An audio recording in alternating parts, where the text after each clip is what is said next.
Hello, and welcome to Enlightened Empaths, your community for the spiritually awakened, where we discuss, explore, and connect with fellow empaths, healers, intuitives, and seekers.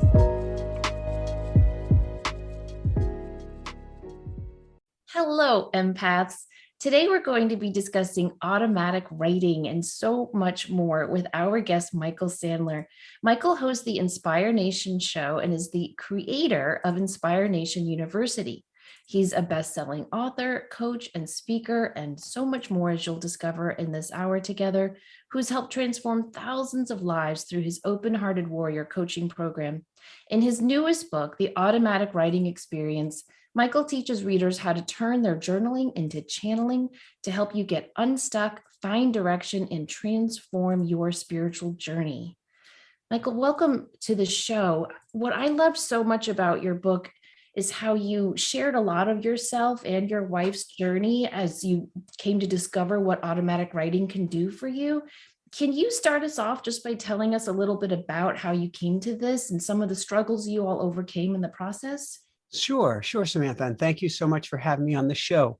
So, yeah, there have been so many I'm laughing because there have been so many trials and tribulations in our lives, and this is 2022 in everyone's life right now. There's so many trials and tribulations. The short version is we were living on Maui. We were best-selling authors in another genre, and we were feeling a bit lost and stuck, even though we were meditating every single day. We were actually holding space 3-4 hours a day at a meditation center.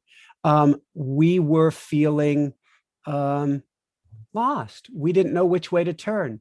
I ended up having my second of 2 near-death experiences at that time. And then a third accident, not an NDE, a third accident followed that, kind of universe nudging me with a giant 2x4 for change. My wife, Jessica, got sick with mold toxicity poisoning. And so she was doing anything but well as well. And we were at an end. And in fact, we ended up eventually getting punted off of Maui. We had run out of money. We had run out of health. And as we were approaching our end on Maui, we had learned this process a few years earlier of connecting with what is called the Akashic Masters, the librarians of the universe. And it was a process similar to automatic writing. And each time I dove into that, I heard that I'm going to be a leader. I'm going to be a teacher. I'm going to be speaking from a mountaintop up on high before thousands and thousands of people. And I would say, well, that's my ego. And so I would stop doing the writing and I would come back to it, you're going to be speaking from a mountaintop up high, thousands and thousands of people. And again, I would think that's my ego and I'd push it aside. Before we left Maui, though, I was daring enough to start into this again and started honing this process, which came to be known as AUD, the automatic writing experience. And though I didn't want, ironically, we're living in New Jersey now, I didn't want to have to move from Maui to Jessica's childhood home in New Jersey. And I was saying anywhere but New Jersey. And I love people here, but I was saying anywhere but New Jersey, anywhere but New Jersey. I knew when I got stateside, if we were kicked off of Maui, that I would embrace it. We got here and I said, all right, you get to do things differently. And I started diving in each and every day into automatic writing, a process where I'm talking to, whether we call it angels, guides, spirits, or you're hearing a kitty cat in the sky, whatever you want to call it, we're getting divine guidance. Because I'm like, my butt just got kicked. Our butts just got kicked because we didn't have a methodology for listening to the universe. And I don't want that anymore.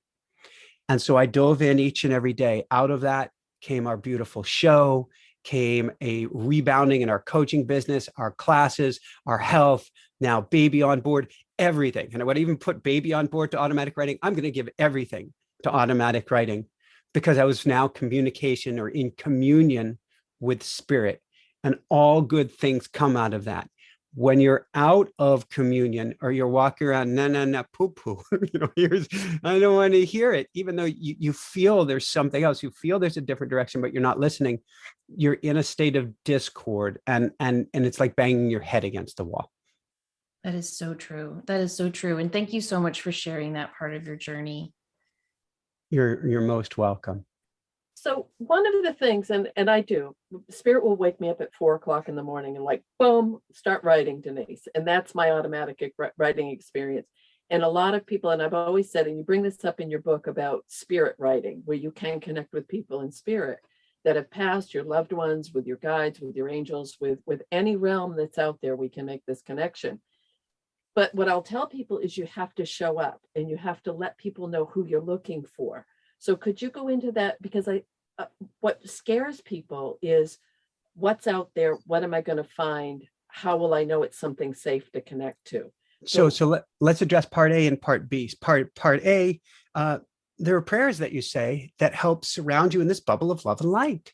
So you're going to go to the highest level realm, the highest level source. This is the opposite of the old school Ouija board, where you're just putting a giant butterfly or bigger net out there, and whatever you catch, you catch. This is very specific. So you do not have to worry about, am I going to pick up the latest Ooga Booga that's flying by?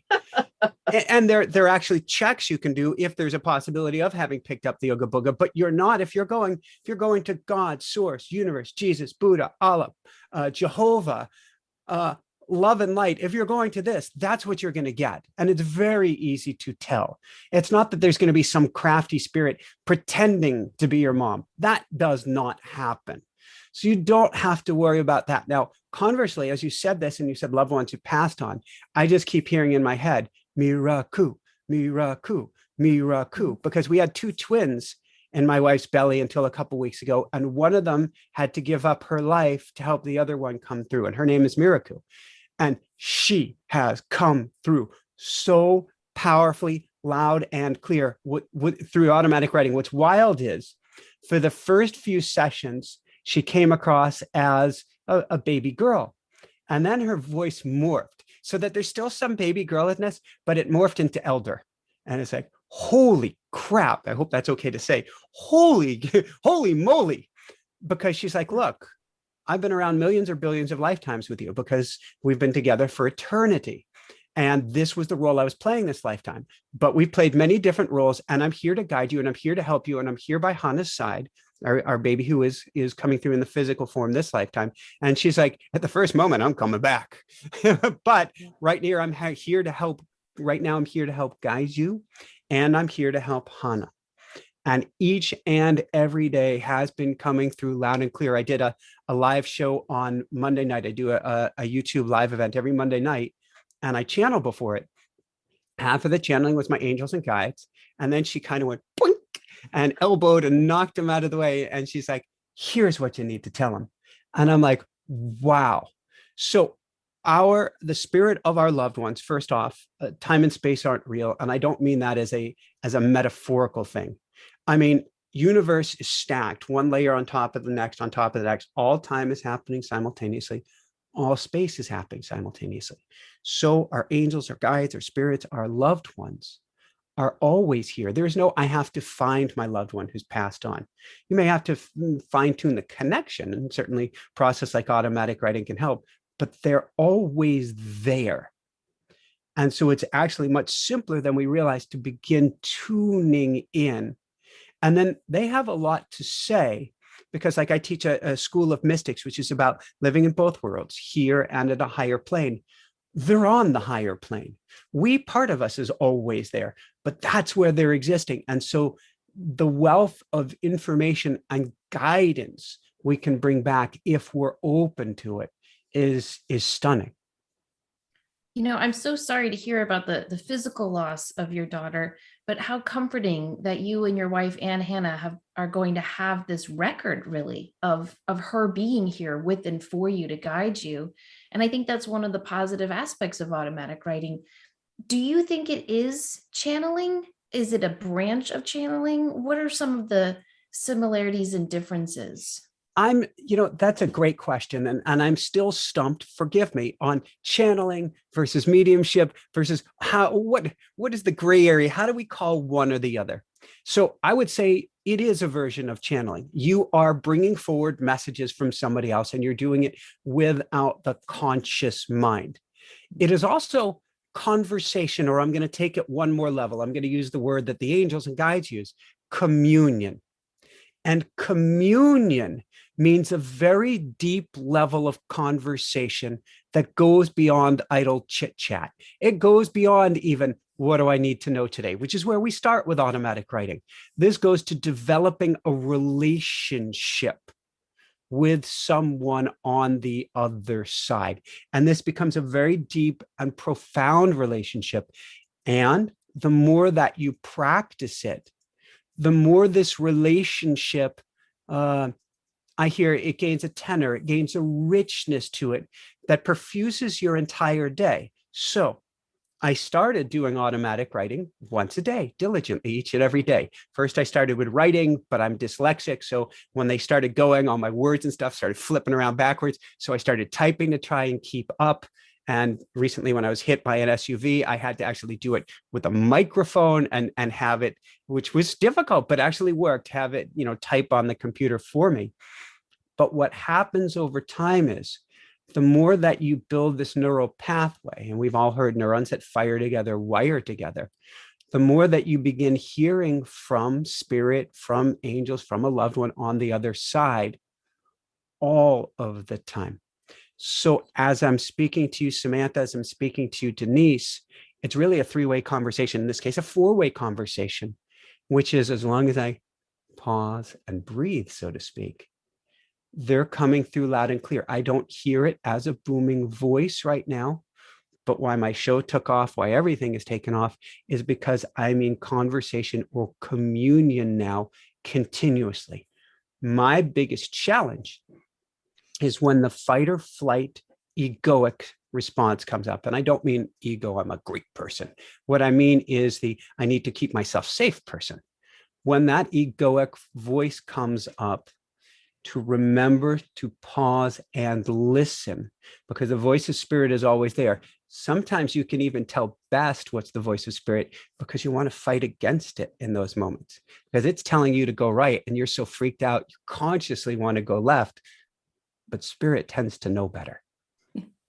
It's very, very true. You just nailed a really important point, Michael, is sometimes you just have to get the hell out of the way and let the messages come through. Because Amen. if you try to force it or guide it, you're missing out on all this wealth and richness that is trying to come through. They want to help us. They want to be there.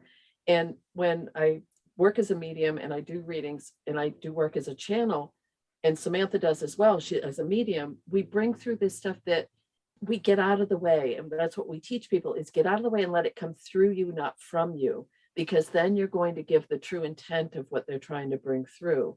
And before we started to record, you brought up something about the empaths coming on, being on the planet. And I love the way you articulated that. Would you mind sharing that again, Yeah, please? empaths to me are beings living amongst us. In fact, you're listening to this, so chances are you are an empath because you're drawn to Denise's and Samantha's energy and mine as well.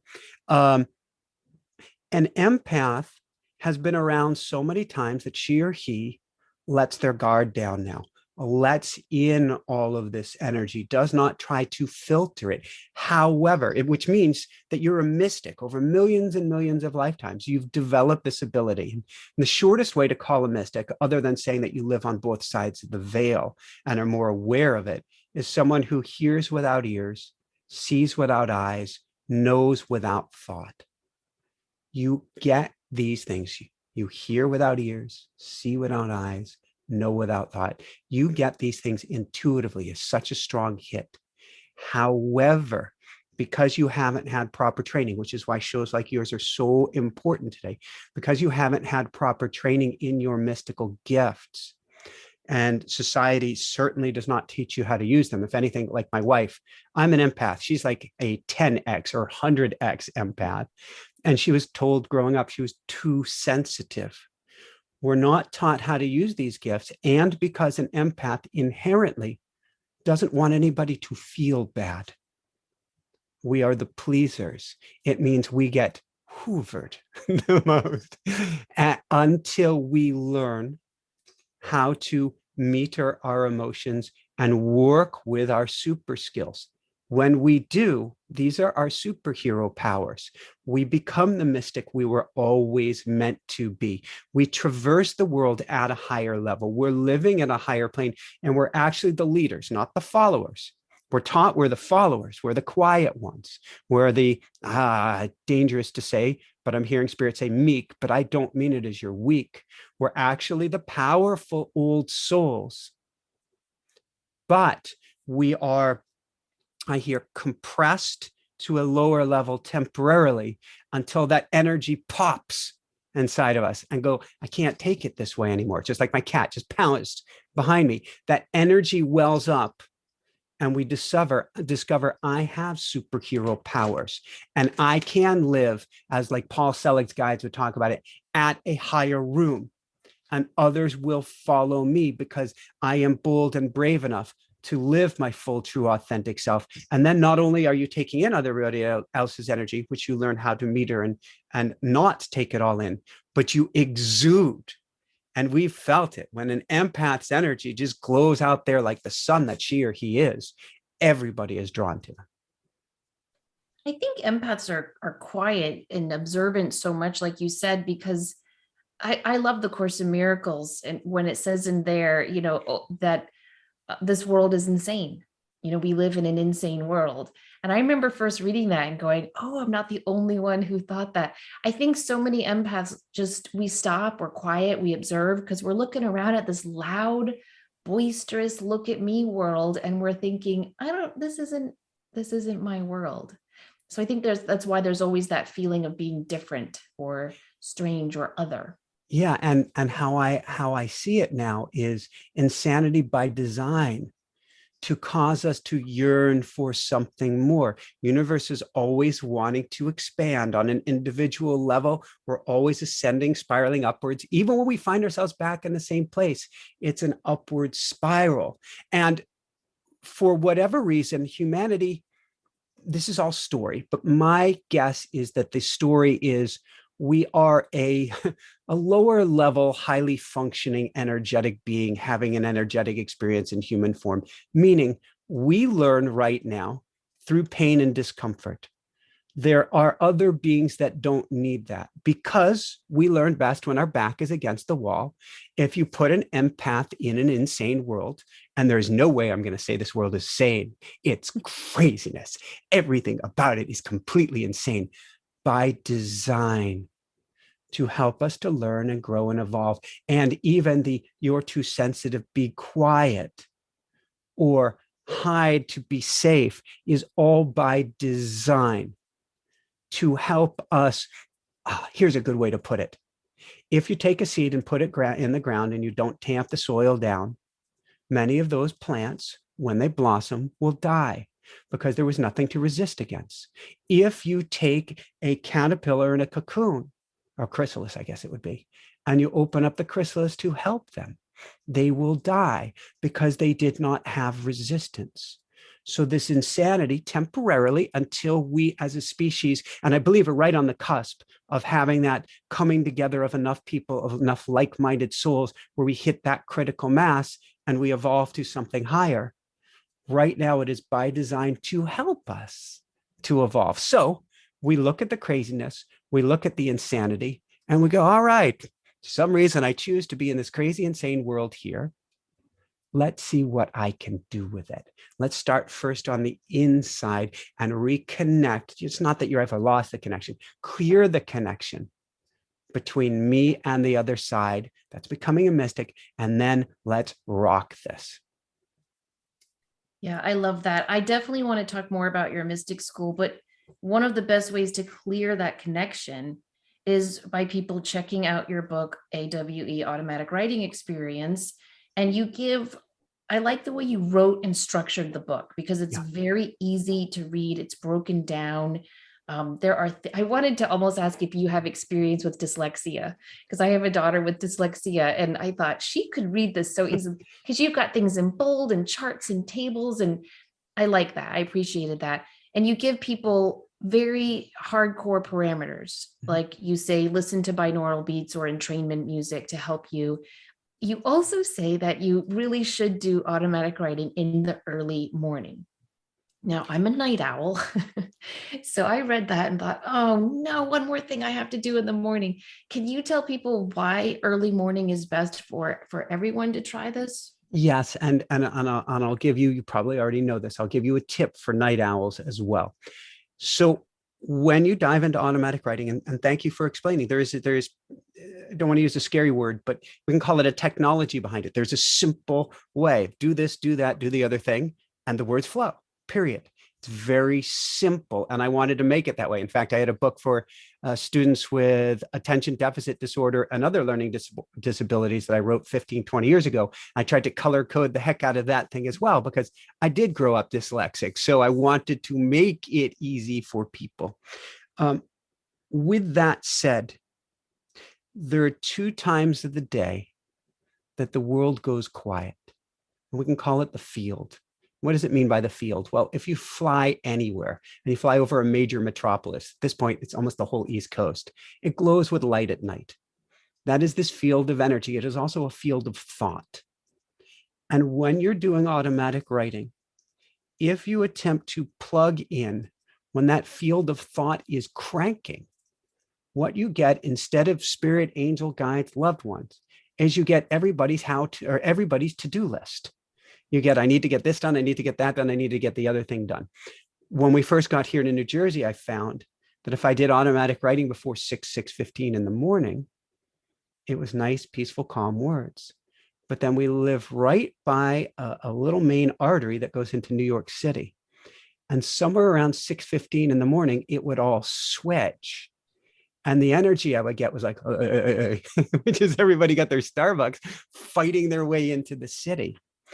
Now, as for morning versus evening and working those quiet times is best before everybody wakes, automatic writing is an attunement.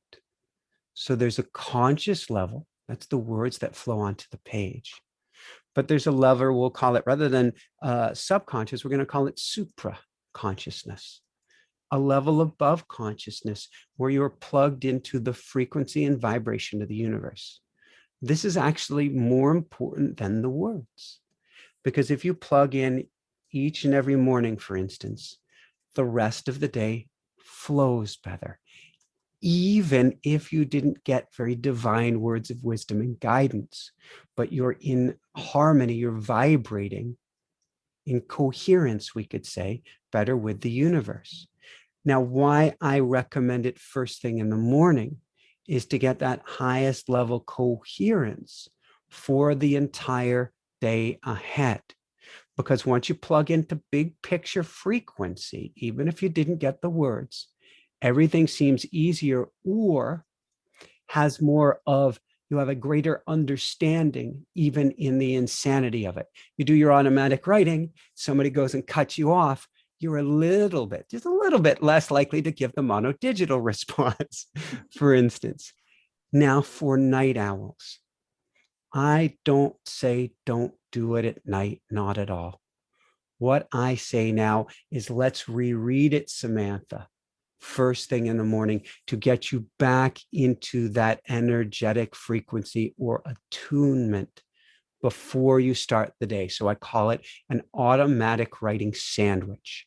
If you're a morning person, we do it in the morning. And I recommend everybody try it in the morning. We do it in the morning, and then we reread it before we go to sleep to put you into that state before you go off for your another 6, 7, 8, maybe even 9 or 10 hours of training through the night. And if you're a night owl, write it in the evening and then read it in the morning. Great advice. I love that. And that's so true about the energy at those times of the day being calmer. And you can feel that chaos that starts to kick up right around that time. That's so, so true. One of the other things that you bring up in your book, and I've been finding a lot of what you're talking about feels to me like collective energy, like we're tapping into that field where we all have access to it. No one gets, because of your address or your bank account or your lineage, gets more of a shot at it than someone else. But the connection to nature, so many people right now are being drawn back to that earth energy, to that healing, to that it's visceral, it's deep, and I feel like 2 things, and I love that you're having this little new human come onto the planet, because I think they're here for the shift. and they're choosing the families to come into that are ready to help them. Like, we've paved the way, and now they're here for the transition. Yeah. But could you touch a little bit, because you articulated it beautifully in your book, about why all of a sudden there's so many of us being drawn back to nature, to healing, to being more present with that earth energy? Well, the earth, it's a brilliant question, Denise. The earth speaks to us. It's always speaking to us in frequency and tone and music. And it is a channel to the divine. It is the divine. It is Mother Earth. It's a real living entity being that we are on and are birthed from. And so I don't know if either of you have caught the latest Matrix movie. Just came out last week. And not yet. I have to rewatch the first couple before I makes sense. And it will take watching a few times. And if you're like me, it's going to take going like this, because I don't want to watch the violence because it's all programming. So I've got like my fingers over my eyes. But one of the things that was said early on, and it still has some substantial moments of brilliance, because those who created it are awake. And so there's some definite moments of brilliance. Hi, Kitty. Is that the matrix is filled with noise by design. And so there's a moment when somebody is not in the matrix and they're going, do you hear that? Do you hear the silence? And it is in the silence, and nature speaking is silence. There's a tenor to it. It is in the silence that we hear so much more beyond the ears, beyond the known. And so we are being drawn to it now, because whether or not we do automatic writing, and of course I would love it, that's kind of my gift to humanity. It didn't come from me, but I'll still call it my gift to humanity, or our gift to humanity. I'd love everybody, particularly love the leaders, but this isn't about the leaders. This is about the everybody. I'd love everybody to learn automatic writing. But with that said, if we simply get ourselves out to nature, we just had snow here today in the East Coast. If you just walk out in the snow, snow is quiet. There's never been a loud snow ever. So you will. It's Kitty knocking over the mic. To be a part of this. Good job, love bug. Oh, I love you. And I've got a bottled water up here that's open, in case I got a dry throat. And so I'm like, one hand on the water, one hand on the microphone. You're such a good girl. This is the love bug who has now joined us. And she demands, most cats like nice and gentle. She demands thumpage. And she will headbutt you or do whatever it takes until you treat her like a little kitty drum.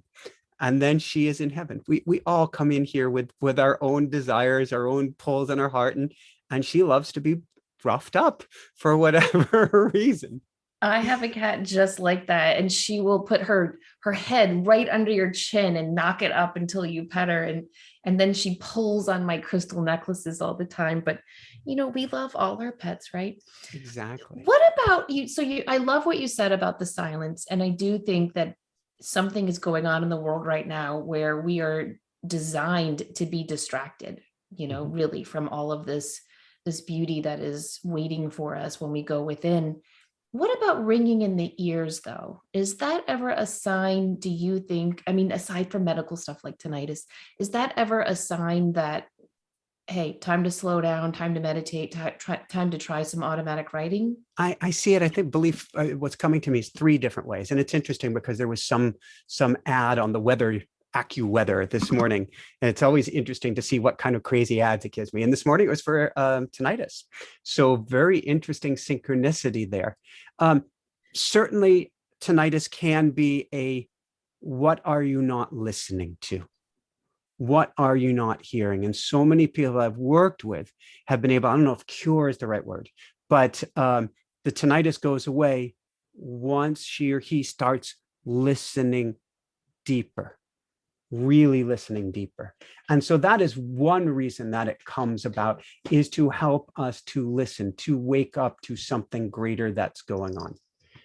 A second reason can be simply, and this sounds crazy on one level, on another level, it's not, you're getting downloads. Yeah. And to simply slow down, as you're saying, and be with the ringing. Be with it. You can even go, thank you for the downloads.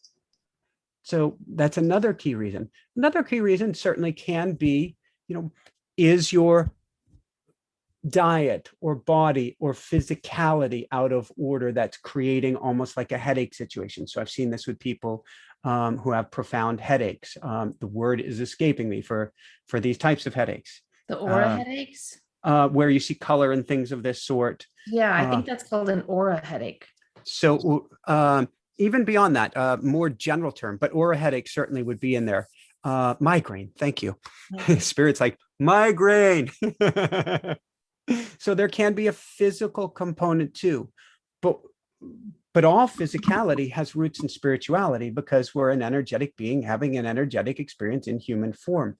So when somebody comes to me with tinnitus, the first thing, and some people will be driven nuts, they'll go, I am listening. But the first thing will be, what are we not hearing? And it can be asking, another way to put it is there any area of life that's out of alignment where you need to go right, but you're choosing right now for whatever reason, and I'm saying this out of love, you're choosing to go left because sometimes that ringing will get louder and louder until you're brave enough to make that shift. Yeah. That's it. Those are great 3 answers to that common question that Denise and I get a lot.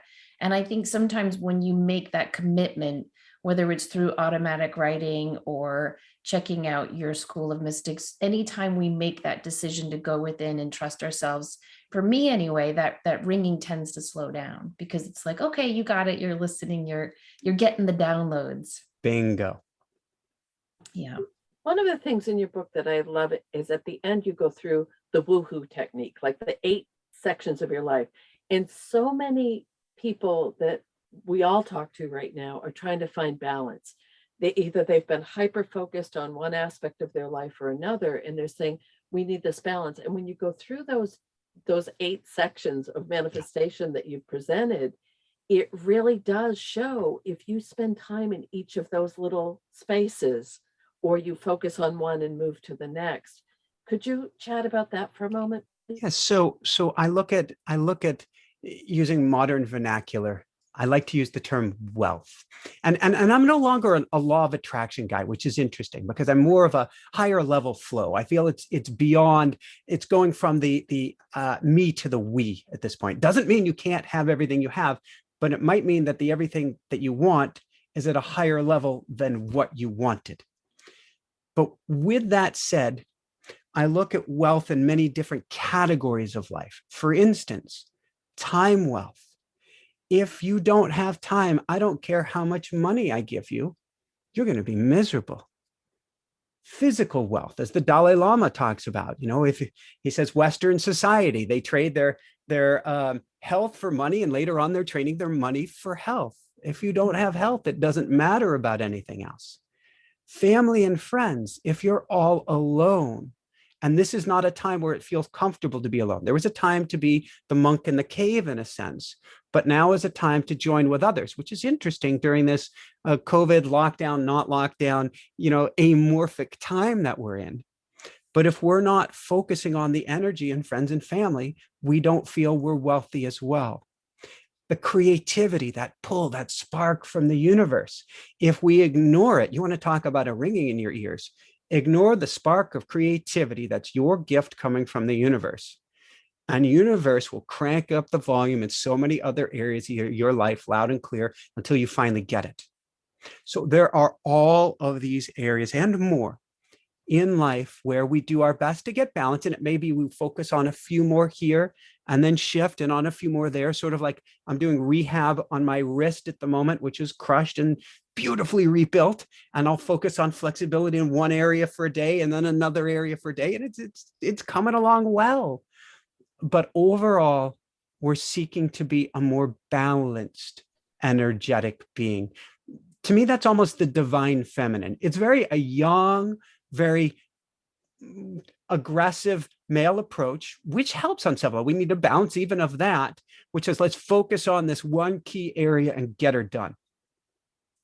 But then there's this balanced nurturing approach of, for instance, you're not growing an arm or a leg of a baby. You better grow the whole baby. And the baby is our lives. Yeah. Yeah. And the whole baby is mind, body, spirit. And it's interesting because if you look at your trajectory, you started with the physical. I mean, we could do a whole show on your athletic accomplishments. Then I feel personally, I could be wrong. Like you moved to the mental and, you focused on law of attraction and manifesting and all of that. And now you're at the spiritual. And I think that's a progress that so many of us take in our life. But our goal is to walk each of those paths until we can integrate all of them into the whole baby, the mind, body, spirit. And so as you have birthed this book into reality, and I do want to add, if you go to the automaticwriting.com or automaticwriting/bonus, you can see how to order the book, but you can also get some really cool, like you have a meditation sample on there. And at the end of the book, Michael has a 30-day challenge to do automatic writing, which I think is fantastic because you have everyone ask specific questions like, who am I today? And what do I need to focus on today? And I just think it's great.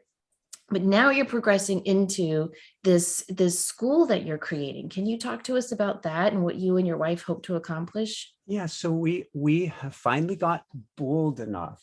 We've been on this show, Inspire Nation show, for 6.5 years. We had guest after guest, and we've had over 2,000 shows at this point. We were 7-day-a-week show, then we were 5-day-a-week show, then we cut it back a little bit to start having classes. But Spirit was saying, look, you're getting this material, you're getting the downloads, you can teach this yourselves, you don't have to rely on other people's material. And so last year was the last time we were teaching some law of attraction, and then I started doing once a month of channeling I channeled Lao Tzu, I channeled Napoleon Hill, I channeled I'm trying to think Madame Blavatsky, and I channeled all of these great mystical teachers from the past to help people wake up to this mystical side.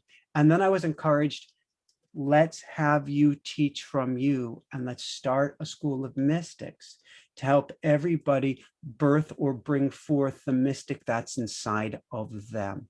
And so we've been doing that for 5-6 months now. I channeled for the beginning and now have grown into that courage, like been kicked out of the nest. And it's a program. You do a law of attraction class between you guys and me and whoever else is listening. People will listen for a few months and then they'll go, okay, I've got this. And they'll go do it on their own, which is perfect.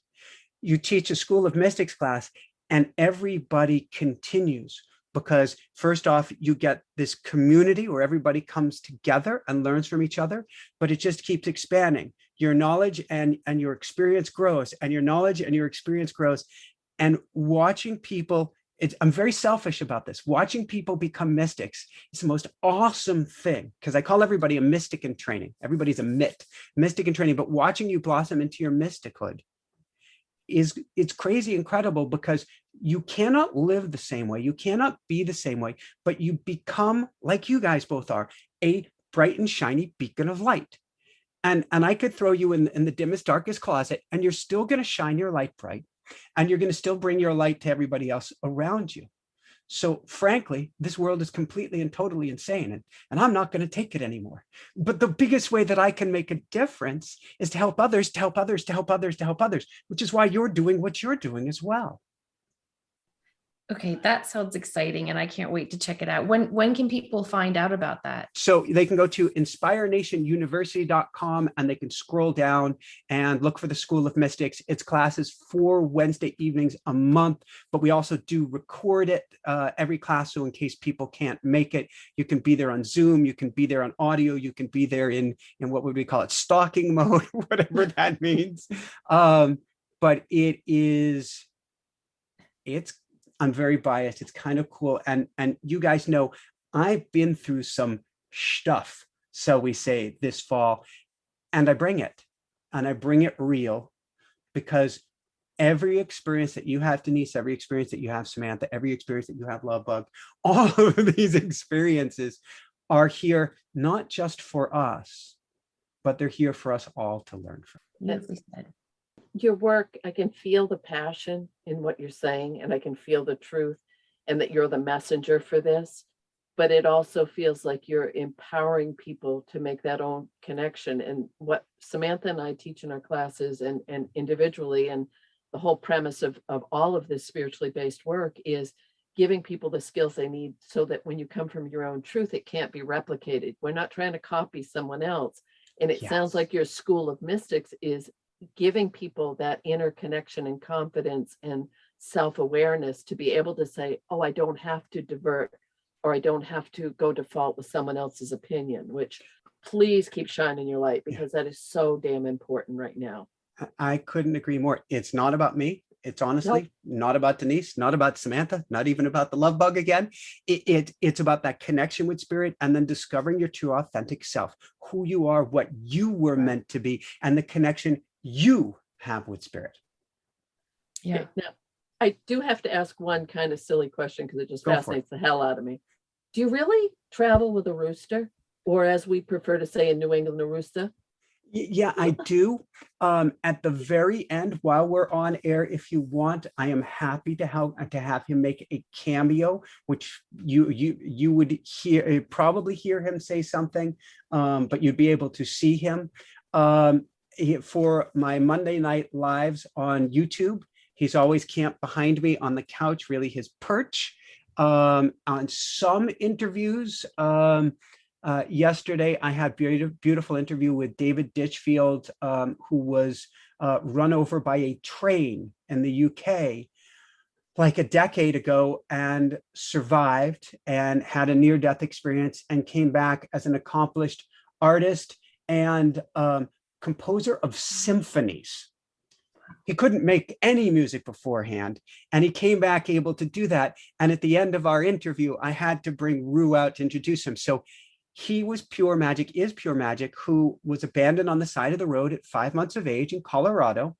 And my wife and I are driving down the road after sunset. We just, quote unquote, missed a sunset. And I said, why did Spirit take us up here if we were going to miss the sunset? And I said, something's going to come out of this, something even better than we ever expected.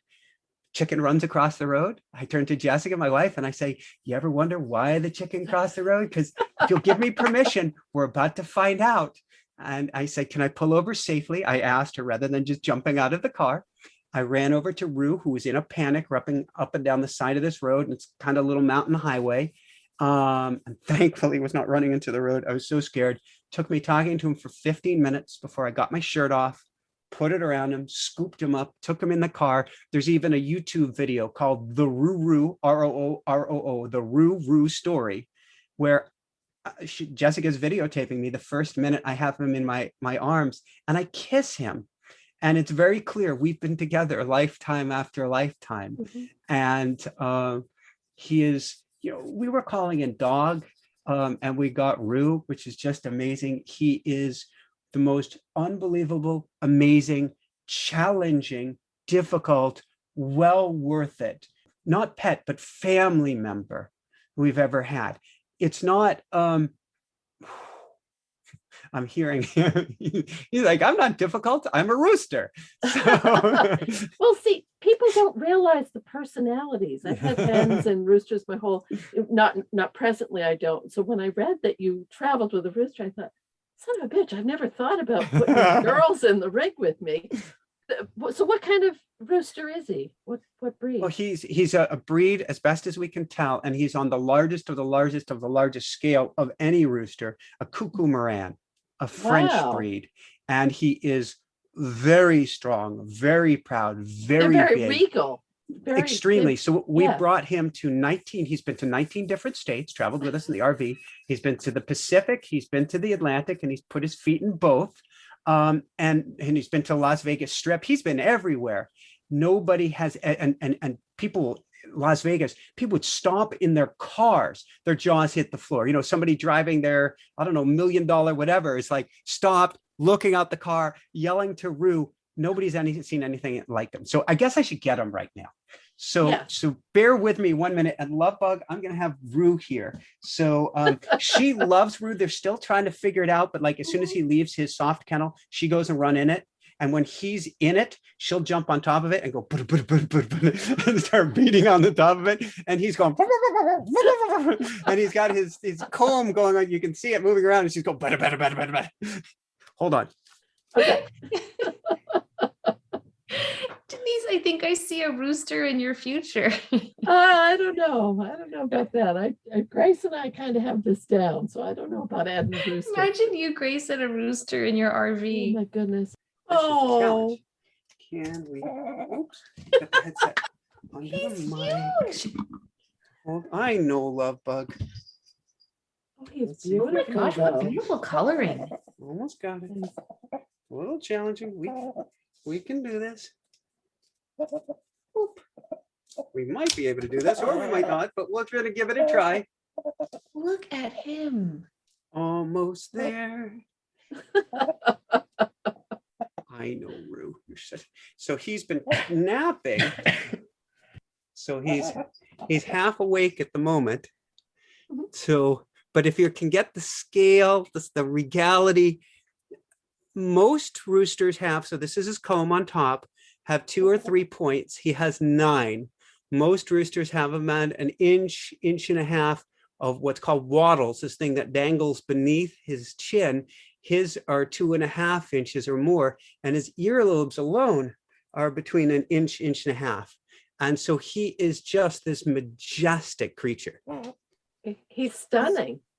Absolutely. He looks like a king. He is. Yeah, I think he knows that.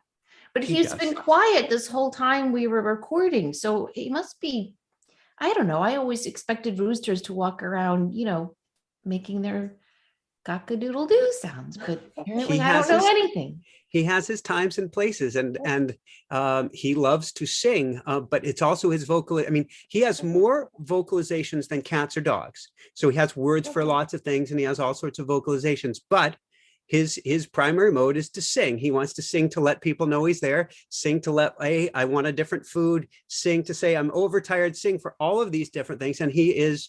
They say the loudest roosters are 140 decibels.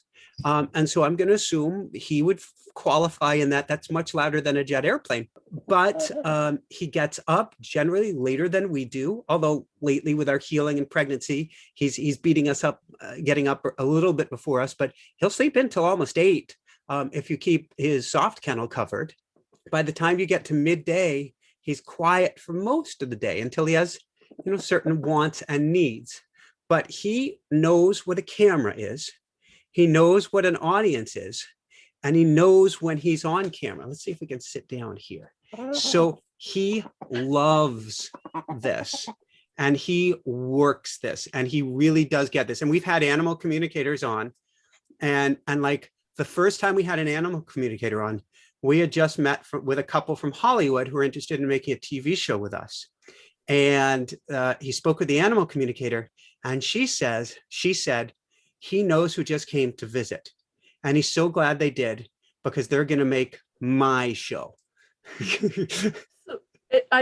For those of you listening, we have a visual with Michael right now, and he's sitting with this gorgeous rooster on his lap, just petting it. And the rooster has its head against his shoulder. But as soon as he lowered the camera a little bit, the rooster looked directly into the screen. So it's really cool as hell, because people don't equate that with roosters. And he's absolutely a beautiful, beautiful creature. And they have one eye that sees better distance and one eye that sees better close, so they can look for predators and they can look for food at the same time. And so he's, even though you just saw him go, nyam, nyam, nyam, it's food time, because I mentioned he knows his words, he's got one eye on you. And he's continuously watching you, and he's very energetically connected. So if you want to talk about an animal, and when I said difficult at times, he's an empath. He doesn't feel energy. I'm convinced he sees energy. And so if we were to have a conversation and I got into a challenging topic with us talking like this, he would start screaming from the other room because he would see it, and he'd be concerned for his flock and for the flock's safety, seeing that energy. Because his job is 2 things: procreate and protection, I know we'll get you down in just a second, is to keep the flock safe. And so he's always looking at the energy of his flock and the energy going on around them. He's Isn't that putting right, his Rue? head on your shoulder. That is Yeah. so adorable. He's Look at doing that. that and he's going, I love doing that. And he goes, on the other hand, Daddy, I need food. So Yes, I'm going to that's put you true. down I for know. food. And he might start singing here in a second. See if we can safely. There we go. I know, good boy. I know. I know. That is adorable. I know we need to wrap up and you have a lot to do from here on out, but we appreciate you so much taking the time to talk with us and share your book and your wisdom and your experiences.